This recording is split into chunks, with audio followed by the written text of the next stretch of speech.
Yeah. 5th of November for the open day. Yeah, very good. Both academies. Both academies.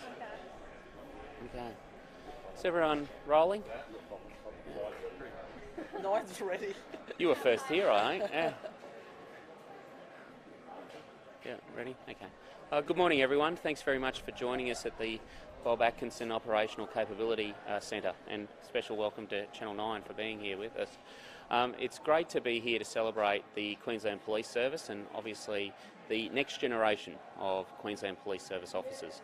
As everyone is aware, the Queensland Police Service is world-leading policing agency, and we know that great Queenslanders every single day are considering the opportunity to serve their community by becoming police officers. But sometimes those people, there's a couple of barriers to entry. You know, they might not have someone to talk to about what exactly being a police officer is like, or alternatively, they might think twice around paying the application test fee that all police recruits have to do right around Australia. So the Commissioner's been very kind in saying that for the next 6 months we're going to waive the application fee for people who are interested in becoming Queensland Police Service officers. This will save people over $200 and will be the only policing agency in Australia to actually do that. So if people want more information about that, please go to the Police Service website.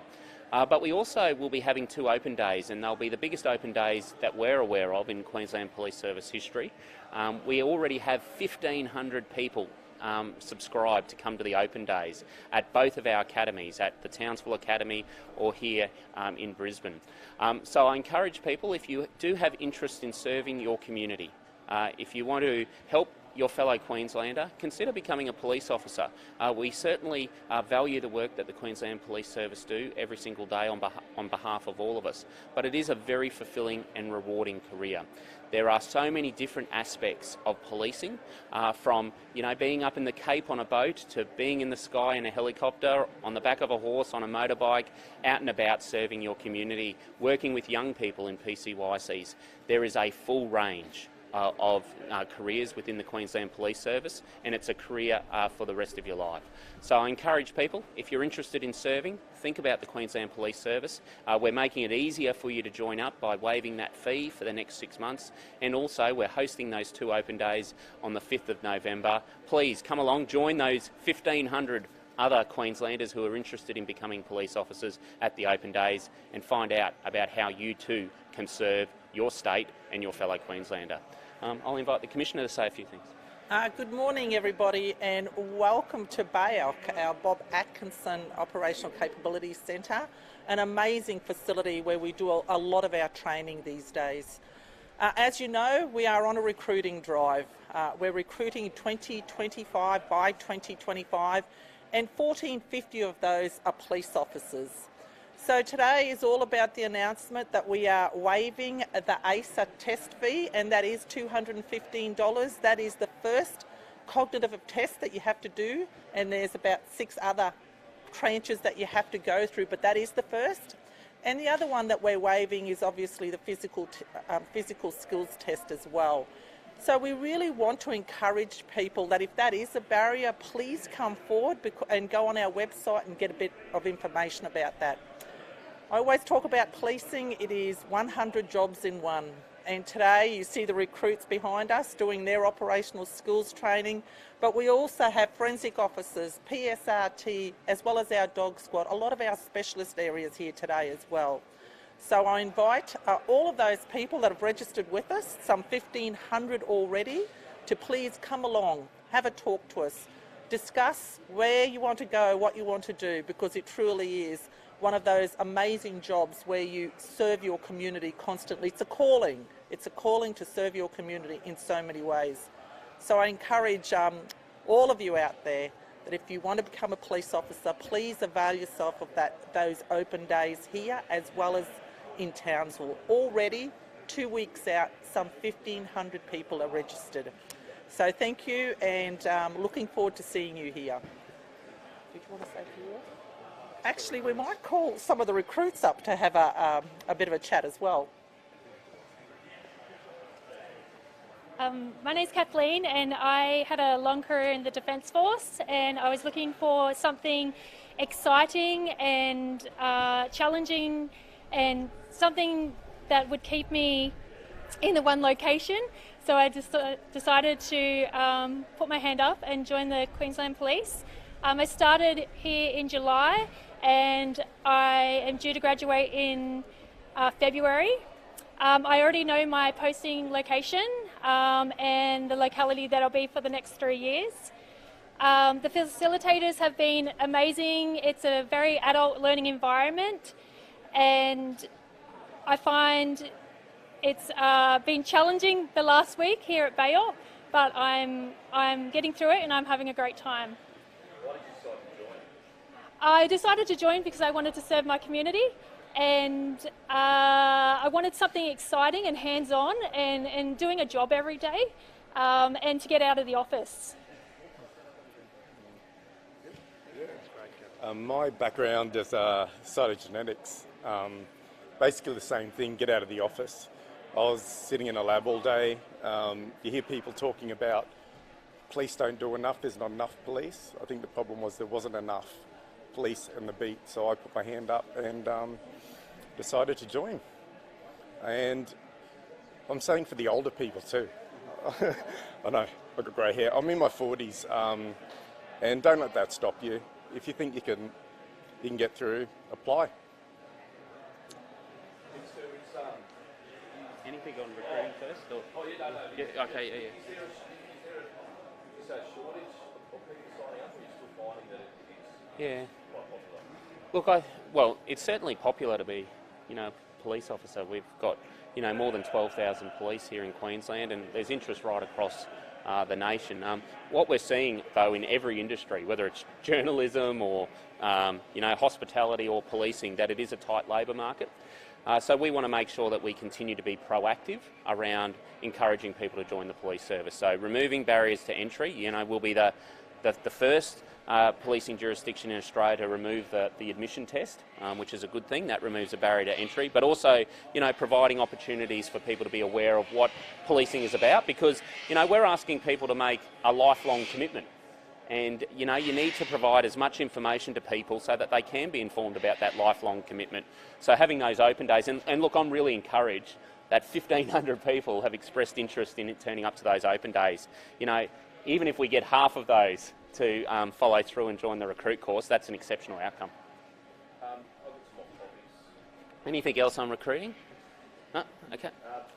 Minister, there's some reports in the Australian today. Obviously, you've shown or expressed some frustration with not being informed on the DNA failures. Are you still feeling frustrated, or have you been able to speak to the Premier about it or speak with the police?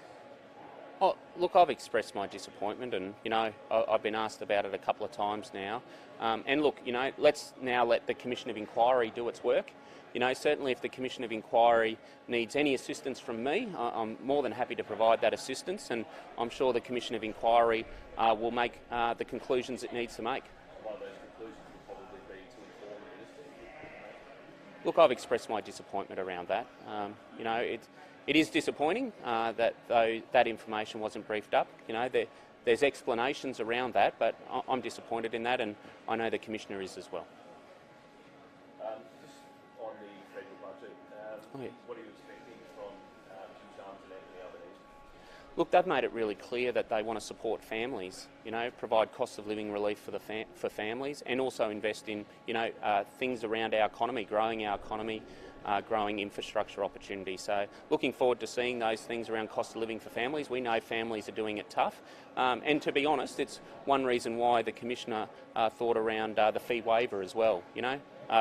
Although it's only a relatively small fee of a couple of $100 for that admission test, people are doing it tough, and this is cost of living relief as well. Oh, yeah.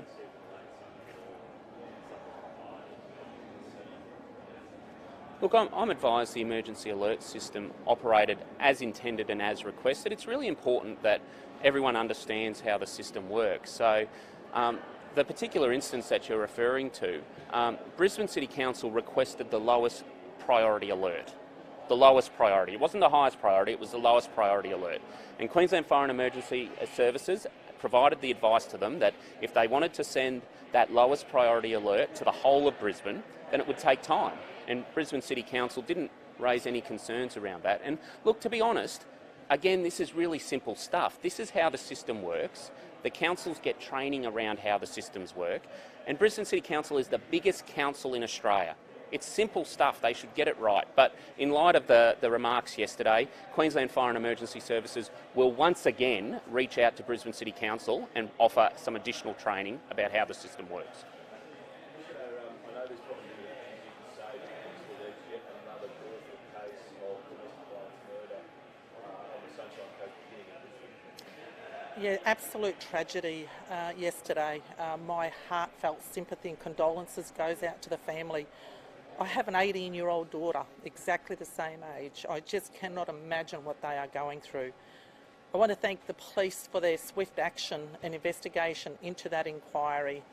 But as I said, an absolute tragedy, unacceptable, shouldn't be happening. Obviously that person was before the court. Domestic violence has been obviously been in the headlines for quite some time now. It is very difficult for officers to sort of scenario. Yes, it is, and from what we know early, there was no history there, but it doesn't matter. It's unacceptable. Ultimately, a young person, a young good person, lost their lives at the hands, of another. And again, I thank the police who are absolutely, brilliant, very, very swift in their actions. And again, I say sincere sorry and my condolences to the family. And this should not be happening. Minister, one more, sorry. 2025 or 2025, that was an election promise. Are we behind on that in terms of numbers? Yeah. Look, it depends on attrition and things. So we certainly met our targets in year 1 and 2. Year 3 is still halfway through. We do need to be conscious of the tight labour market. So that's why we're recruiting. That's why we're being proactive around strategies, but certainly we need to be conscious of that tight labour market. I'm told the police service is doing everything it can to hit those targets, and certainly by removing barriers to entry and providing opportunities for people to be informed about the police service, then that is part of being proactive. But you look around Australia, it isn't just policing agencies, it's all industries, all sectors which are struggling with recruitment at the moment, but we're certainly doing everything we can to have our front foot forward in respect of recruitment. Minister, just the same question I Yep. put to the Commissioner. Obviously your thoughts have been with the family of that young lady that's been. Yeah, no, look, it's really tragic. Any loss of life is devastating, but particularly when it's a young person in pretty terrible circumstances. So, of course, thoughts are with the family, but also, a further reinforcement to the community as well. Look after your loved ones. If you have any concerns around your loved one and the circumstances they might be in, please, reach out to police, reach out to the authorities. Again, it really does show the complexities of domestic violence when we read the alleged facts from police that this person in question had gone to meet his ex-partner, and that's how simple it is. No one would have seemed to have raised the alarm there. Very tragic circumstance, and obviously there's a matter which is now before the courts in respect of that offender, but for my part I hope that young lady and her family get the justice they need.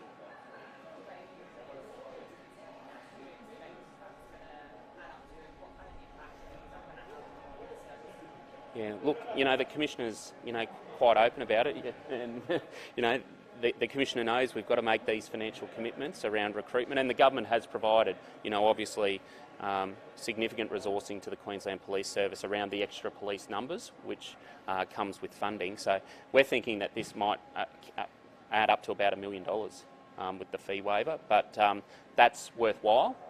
That's certainly an important investment because we're removing a barrier to entry, and ultimately we're encouraging someone to make a lifelong commitment, 30, 40 years for the Queensland Police Service. So I think it's money well spent. Good. Thank you. Thanks, guys. Well done.